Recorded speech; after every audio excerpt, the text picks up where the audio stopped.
The Syrian refugee crisis is currently the largest refugee and displacement crisis, and unfortunately, there does not appear to be an end in sight. The Syrian civil war has led to the displacement of over 11 million people from their homes.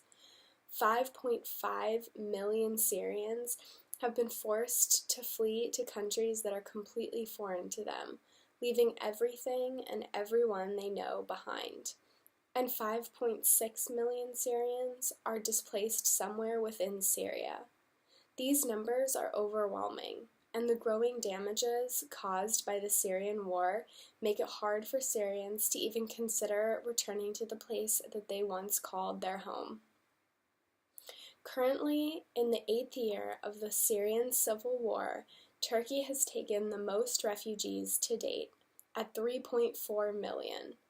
This number far exceeds the amount of bodies the refugee camps are designed to accommodate.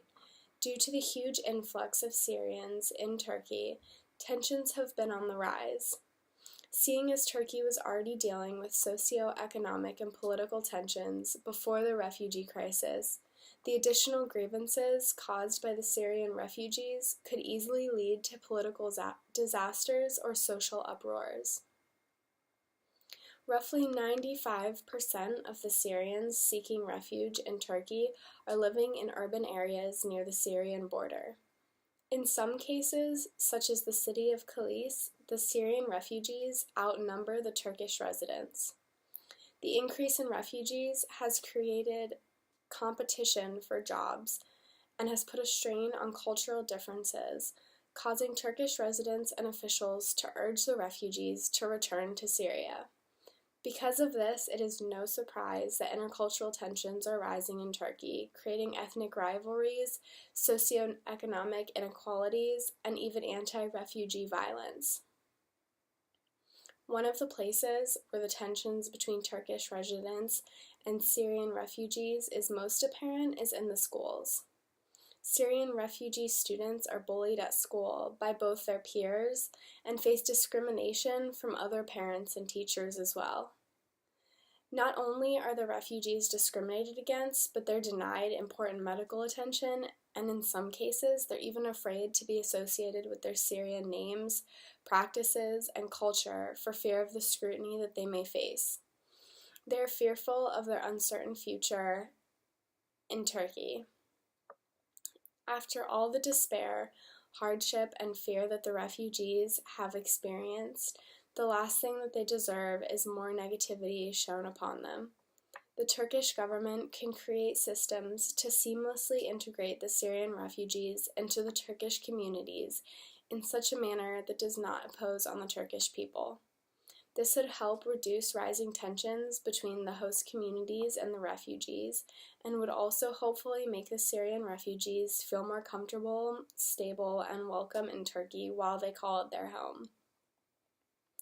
By developing plans to better integrate Syrian refugees into the Turkish communities, the government could reduce tensions between host communities and the refugees. This should be of interest to the Turkish government because the ultimate goal is to not only help the refugees, but to also help Turkey's own people. Both parties would feel more comfortable. The refugees would adapt more smoothly, and the tensions among the Turkish people would decrease. This would also lead to a decrease in the likelihood of a conflict breaking out in Turkey. Here are 3 additional ways that everyday people like you and I can help. First, you can make donations of any amount to the Mercy Corps or UNICEF. All donations, no matter how small or large, are greatly appreciated and help provide food and shelter for the Syrians living in the refugee camps. Are you in the medical field? You can donate your time and skills by volunteering with Doctors Without Borders to provide medical care and attention to those who need it the most.